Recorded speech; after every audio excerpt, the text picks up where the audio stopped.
नमस्कार दोस्तों, मैं सुनील कुमार और हमारे साथ बैठे हुए हैं विनोद कुमार जी, आरओ सिस्टम के फाउंडर। इनकी योग में बहुत अच्छी रुचि भी है और इसीलिए क्योंकि आजकल मौसम बदल रहा है, बार बार पल पल मौसम बदल रहा है। सर्दियों का मौसम है, कभी एकदम बारिश हो जाती है, कभी एकदम धूप निकल आती है। इससे लोगों के ऊपर कुछ विपरीत प्रभाव भी पड़ने लगे हैं।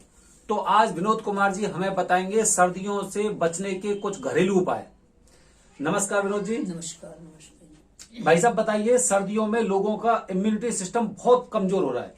सर्दियों में रजाइयों में गर्म कपड़ों में बैठने के बावजूद भी लोगों को सर्दियां लग रही हैं। तो अपने दिन की शुरुआत कैसे करें जिससे पूरी बॉडी पूरे दिन तक, जब तक हम नहीं सो रहे तब तक थोड़ी सी गर्म बनी रहे, कि हीट बनी रहे।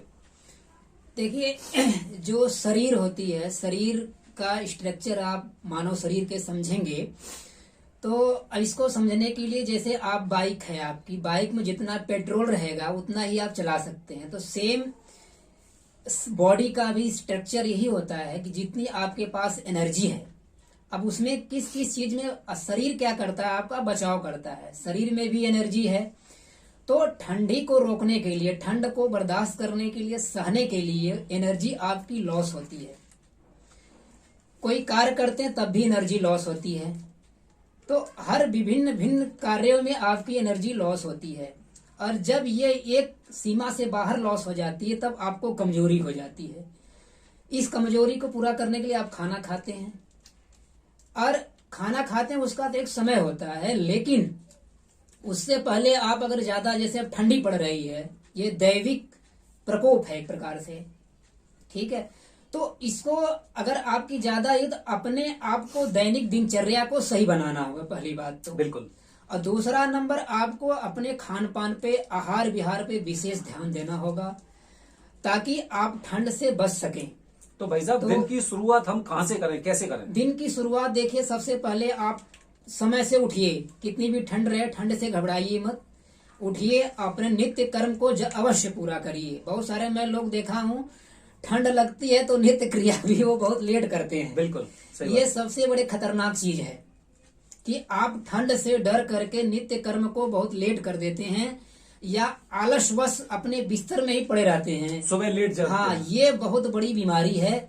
इससे क्या होता है, आपकी बहुत सारी एनर्जी लॉस हो जाती है और आपको तमाम प्रकार की बीमारी होती है और ठंड भी लग जाती है कभी कभी। तो सर्वप्रथम आप अपना दिनचर्या नियमित रखिए, चाहे ठंड पड़े, चाहे गर्मी, चाहे कोई भी मौसम हो, मौसम से बिल्कुल मत डरिए आप। और भाई साहब, इसमें जैसे मैंने काफी लोगों को देखा है, सर्दी लगती है तो सबसे पहले चलो चाय बना लेते हैं, चलो चाय बना लेते हैं। क्या चाय से सर्दी में आराम मिलता है? चाय से सर्दी में आराम तो हमारे हिसाब से मिलता है, लेकिन ये क्षणिक होता है भाई साहब। अच्छा। एक कुछ क्षण के लिए तो लगता है आपको आराम मिल गया, लेकिन मैं कहूंगा ये बिल्कुल ही आपको नुकसानदायक है।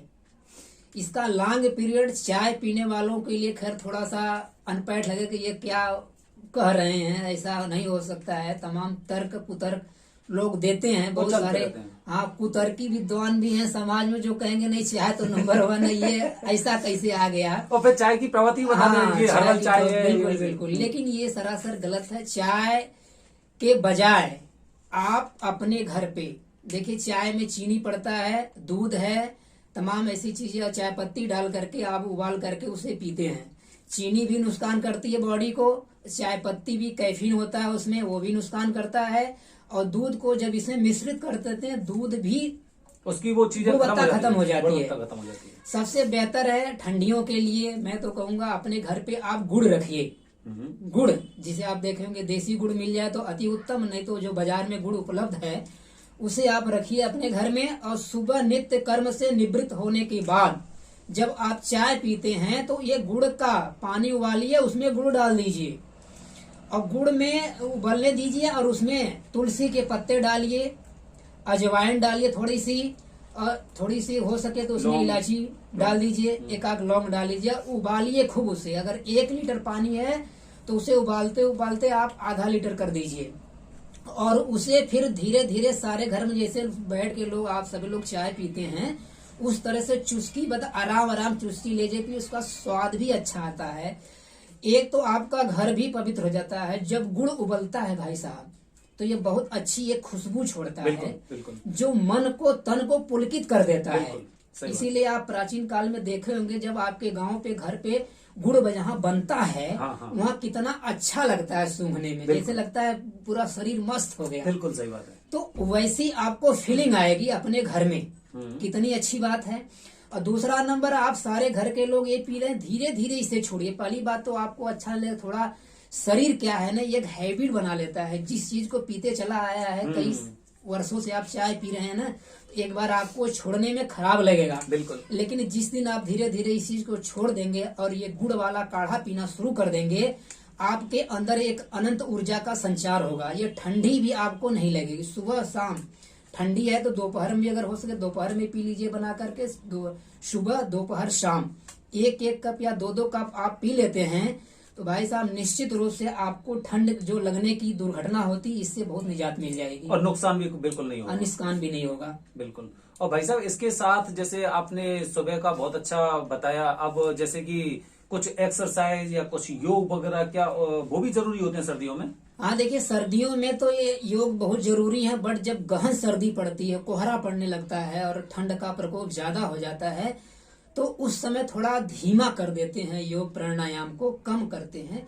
इसलिए कम करते हैं कि वायु में जो है कि नमी की सांद्रता बढ़ जाती है। अगर आप प्राणायाम कर रहे हैं, प्राणायाम कर रहे हैं, तेजी से सांस लेते हैं, तेजी से छोड़ रहे हैं, तो इससे आपको लंग्स, फेफड़ों को थोड़ी बहुत क्षति होने की संभावना होती है। तो इसलिए जहां तक हो सके थोड़ा कम करना चाहिए। जो कार्य मतलब योग करने की क्रिया होती है उसे आप धीमा कर दीजिए या कम करिए, और हो सके तो इन पेय पदार्थों का ही सेवन करिए। जैसे आपको अभी हमने बताया, देसी गुड़ का सेवन करिए, और हो सके तो घर से बाहर कम से कम निकलिए। अपने जो कार्य हैं घर पे ही रह करके, इसमें चूंकि कोरोना भी चल रहा है, दूसरा नंबर ठंडी भी पड़ रही है और बारिश हो भी रही है। मौसम विभाग ने भी अलर्ट कर दिया 2-3 दिन तक बारिश लगातार चलेगी। तो ये समझिए घमासान 3-4 शत्रुओं का है। इन शत्रुओं से बचने के लिए आपको प्राचीन काल में लौटना होगा। अपने प्राचीन काल में लौटने का मतलब, जैसे हमारे पूर्वज अपना रहन सहन उठक बैठक करते थे, आपको वैसे अपना आचार विचार सारा बदलना होगा, वरना फिर तो भगवान ही आपकी रक्षा करे। तो भाई साहब इसका मतलब ये है कि सर्दियों में भी आपका सोने का और जागने का टाइम वही होना चाहिए। बिल्कुल बिल्कुल। मौसम के अनुसार मौसम बदलना में नहीं थोड़ा चाहिए। बहुत आधा एक घंटा का आप कर सकते हैं उसमें फेरबदल, लेकिन ये नहीं कि बहुत लंबा कर लें। उठना जैसे आप 5 बजे गर्मियों में 4 बजे उठ रहे हैं तो आप सर्दियों में 10 बजे उठें। आप ठंडियों में, जैसे अब ठंडी आ गई, बहुत से लोग नहाते ही नहीं है। मैं देखा हूँ, पता लगे मौका मिले तो ठंडी में नहाए, कहावत भी है, हैं? कभी कभी ठंडा मतलब कभी कभी खिचड़ी को नहा लेते हैं। अरे ये कोई बात हुई? अरे ठंडी है, ठीक है, उस मौसम से लड़ने की, लेकिन ये है कि स्नान जरूर करिए। स्नान से क्या होता है, आपकी बॉडी का एक संरचना का ब्लड संचार बढ़िया तरीके से होता है। आपके अंदर जो सुस्ती है, कमजोरी है, वो खत्म होती है। हाँ, यह हो सकता है कि आप थोड़ा अगर कमजोर हैं, बीमार लोगों के लिए यह है कि वो ना नहाएं, लेकिन आप हष्ट पुष्ट हट्टे कट्टे हैं, फिर क्या आलस कर रहे हो भाई, नहाइए। तो भाई साहब और कुछ खाने पीने से संबंधित कुछ बातें, 2 बातें? हाँ, खाने पीने के लिए देखिए, ये तो बड़ी अच्छी आपने सवाल कर दिया। खाने पीने के लिए हमारे प्राचीन काल से इतनी अच्छी व्यवस्था है भाई साहब कि पूछिए मत। खिचड़ी, जैसे मकर संक्रांति अभी हाल में बीती है, तो देखिए हमारे पूर्वज जो ऋषि मुनि या हमारे पूर्वज पुरखे कितने समझदार इंसान थे कि ठंडी आती है, ठंडी में सबसे ज्यादा जरूरत है एनर्जी की। ये आपके अंदर बहुत सारी एनर्जी रहेगी, तभी आप ठंड से लड़ पाएंगे। क्योंकि ठंड जब लगती है तो उससे ज्यादा क्या चाहिए, गर्मी चाहिए। इसी लोग अग्नि का सेवन भी करते हैं, मतलब आग तापते हैं। तो देखिए खिचड़ी क्या होता है, ज्यादा से ज्यादा मीठे वाली चीज। आजकल मीठे वाली चीज खाते हैं, जैसे गुड़ हो गया, ढूंढा हो गया, रेवड़ी हो गई, पापड़ी हो गई, सोम पापड़ी हो गई, तमाम प्रकार के इस तरह के प्रोडक्ट दिए जाते हैं। हालांकि अभी तो इस शहरों में नहीं चलता, लेकिन ग्रामीण एरिया में देखते होंगे आपकी घरों से खिचड़ी देने या लेने का प्राविधान होता है। बिल्कुल। एक दूसरे के रिश्तेदार अपने दूसरे के घर पे जाते हैं और वहाँ खिचड़ी ले जाते हैं। खिचड़ी में क्या ले जाते हैं, गुड़ से बना, मिठाइयों से बना सारी चीजें, प्रोडक्ट होते हैं, उसे ले जा करके उन्हें देते हैं खाने पीने के लिए। तो ये बड़ा अच्छा रिवाज है। इससे क्या होता है, जब गुड़ में, आप जानते ही होंगे, गुड़ में बहुत ज्यादा एनर्जी होती है। ग्लूकोज का सबसे अच्छा कोई स्रोत है तो वो गुड़ है। अब गुड़ के रूप में देखा जाए, उस फसली रूप में तो गन्ना है। गन्ना समझिए धरती का अमूल्य उपहार है भाई साहब, ईश्वर प्रदत्त चीज है।